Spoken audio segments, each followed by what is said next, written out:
Hello everybody and welcome back.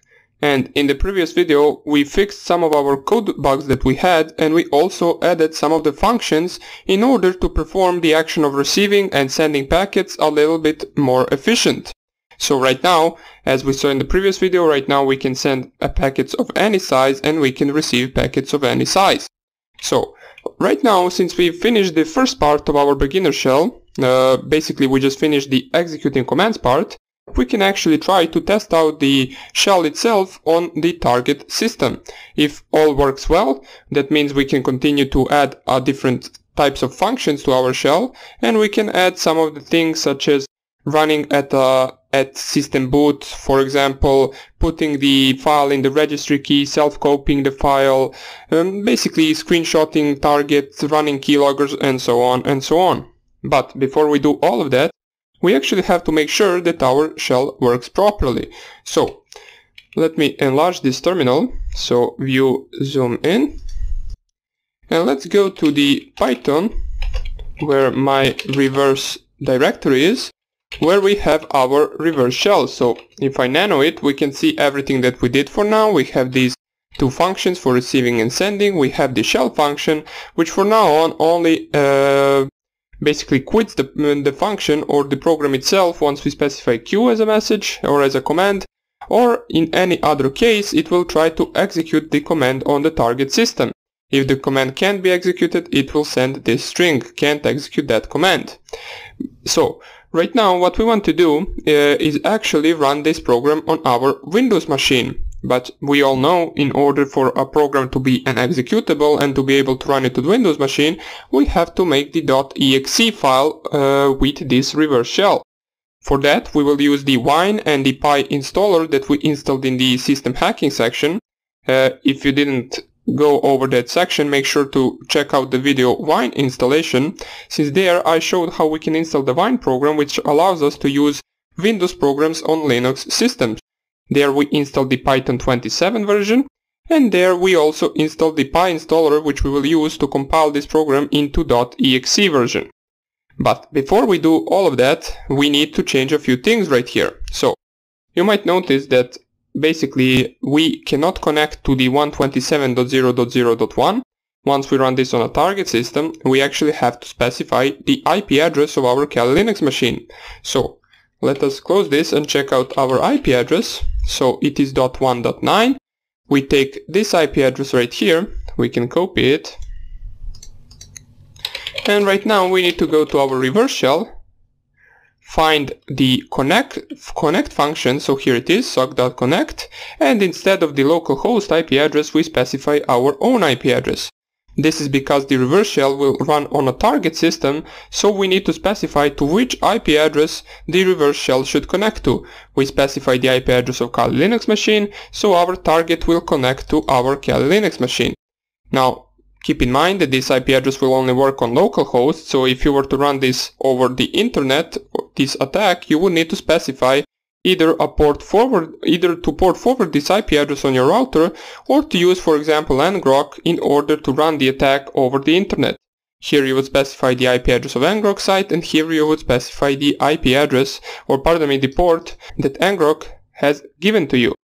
Now we will do all of that even later on, but for now on, let's just do the attack over localhost. I will leave the port to be 54321. So also another thing to make sure is that the port isn't in use on the system, on your Kali Linux system, so keep that in mind as well, and this should be good to go. Now we need to change these things also in our server, so nanoserver.py. In our server we can see we have similar functions, so for sending and receiving data, the shell function which sends the commands to the target system, and the server function which actually performs the connection, or basically performs the listening part of our server. Here we can see that we binded the IP address of localhost in 54321. We need to change the localhost to the IP address of our Kali Linux machine, so just copy paste it right here. Now if you don't have any programming knowledge, you might be asking why are we pasting the same IP address in both of our programs. Well, basically the server program is the program that we will run as a listener on our Kali Linux machine. So that is the program that we don't send to anyone, we run it ourselves. And the reverse shell program that we saw previously is the program that we send to the target and that the target executes, and basically that program will perform a connection back to our server. So we need to specify on our server the IP address and local port on which to listen to, which is our IP address and our local port that we choose. And on target we need to specify the connect function to the IP address of our Kali Linux machine, which is the same as here, and to the same local that we chose. So that should be it. We need to save this as well. And all we have to do right now is make sure that we have the root.wine folder right here. If you click here ls, you should make sure to have drive C as well. In the drive C, if we go there, you should go to the Python 27 right here, and in Python 27 you will see a directory called scripts. In that directory there is where we installed our pyinstaller.exe. So change our directory to scripts ls, and here we should be able to find the pyinstaller, which is right here. So if you do not have this pyinstaller right here, as I said previously, make sure to check out the wine installation video that I did in system hacking section. But right now, since we have it, we can compile our program with no problem. So let's go back to our reverse shell directory, so root python files reverse, and all we have to do is compile our reverse shell.py. We do not need to compile the server.py, since the server is something that we will run on Kali Linux machine, and it is already executable for Linux systems. We only need to make an exe version of this shell right here in order to run it on Windows systems. So how we do that? We need to specify the wine right here, since as we said before, the wine is a program that we use to run the Windows programs on Linux. So we need to specify wine, since we will be running the Python for Windows that we downloaded in our wine folder.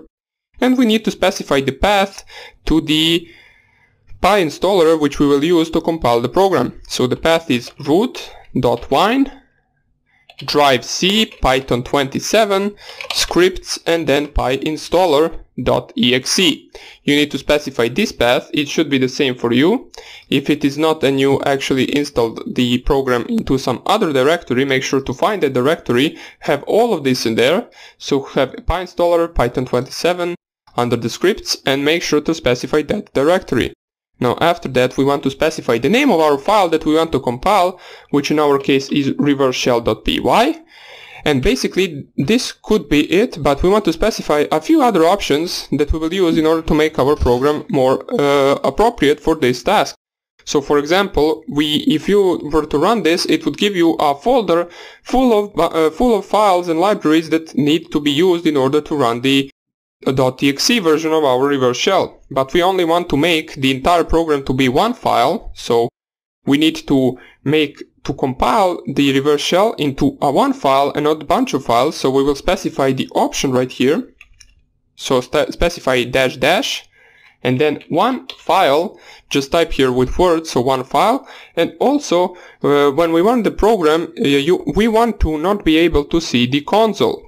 Now the console is basically the command prompt, so sometimes when you open programs, the command prompt will pop up in waiting for some task to finish. We do not want to prompt the user with this window right here, since that would be suspicious.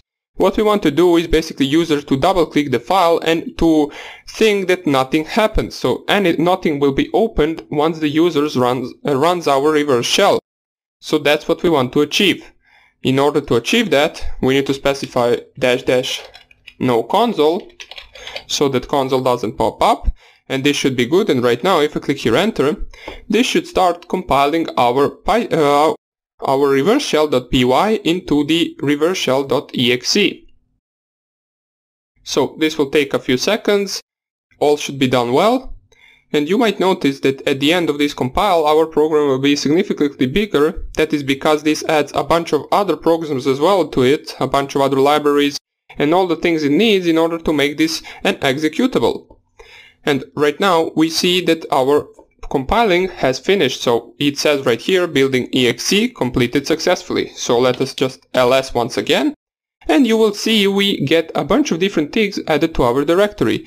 We get a directory called build, a directory called dist, and also something called reverse_shell.spec.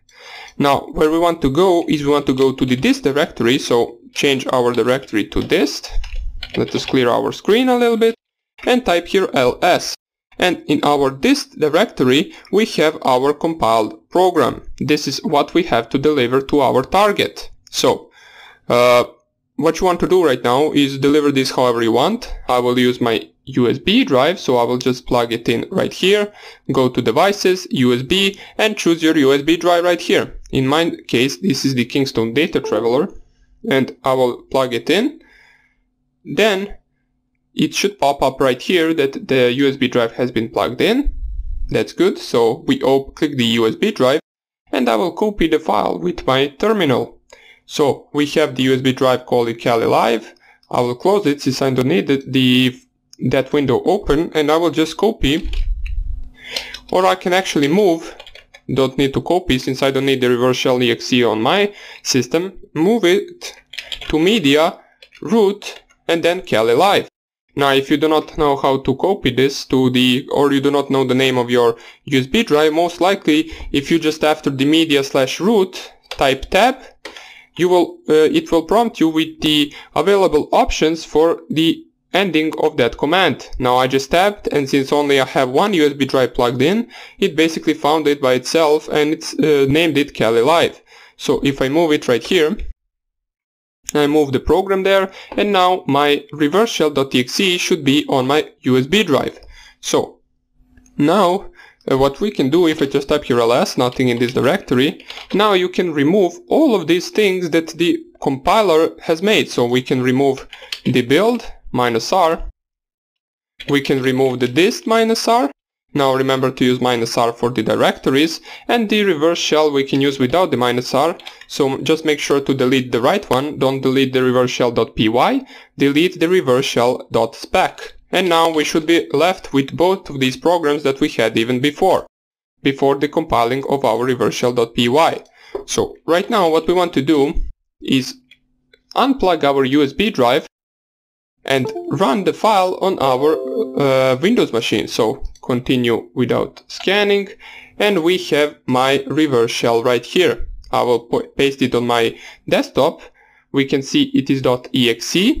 The size of that file is a little bit large, so if I go right here, you can see that the size of the file is 3.45 megabytes, which is kind of large. Not too much, but it's still something. So that could be the only problem with this thing, since it adds the size to the file once the PyInstaller compiles it to the exe. That's why the file becomes so big, but that's something we can't change, so let's not think about that. Let's actually now run the server. So make sure before you actually run before the target runs this, make sure to set up a listener by running our server.py.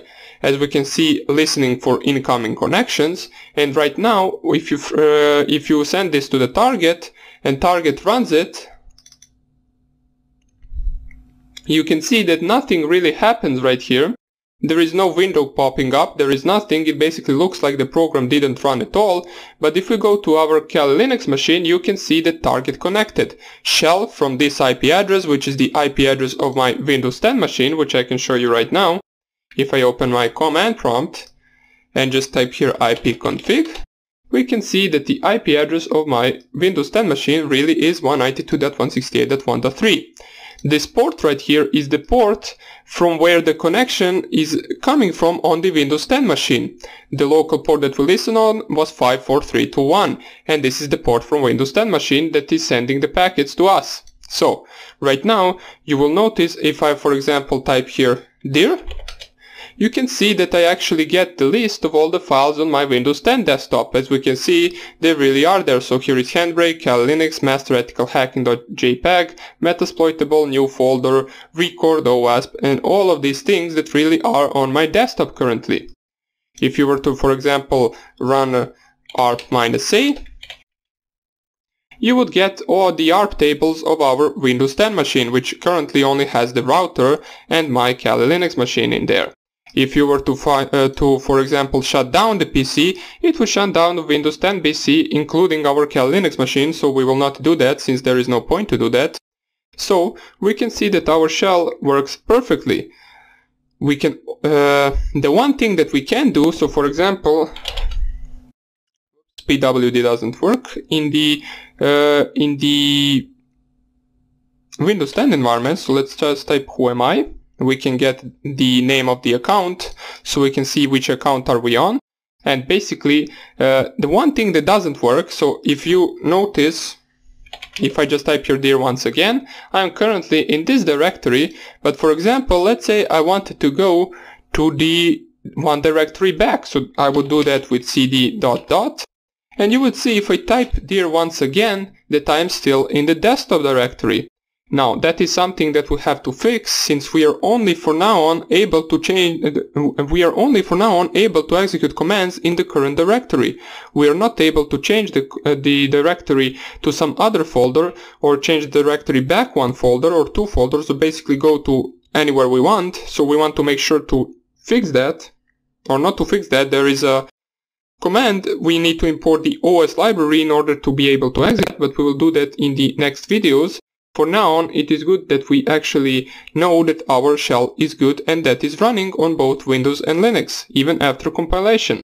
So that would be about it for this video.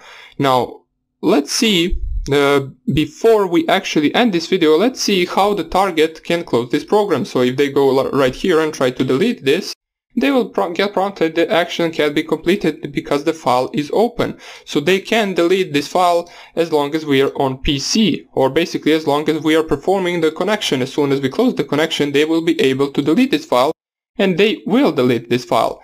Now, anyone who knows a little bit about computers knows that they can just go to the task manager,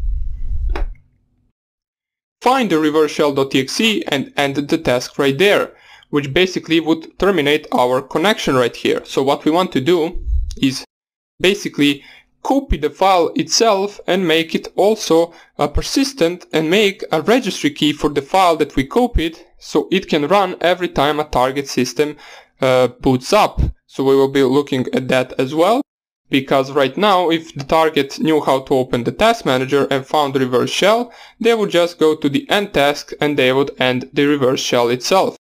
So that is another thing we have to take a look at, so we can actually have a usable shell and not something that the target can close anytime they want. So if I just type here Q, we should be able to see that the target and the target communication or connection and the server connection has been terminated. So right now if we just delete this, we can delete the file since we closed the connection. So we will see how we can fix all of that, and that will be about it for this tutorial.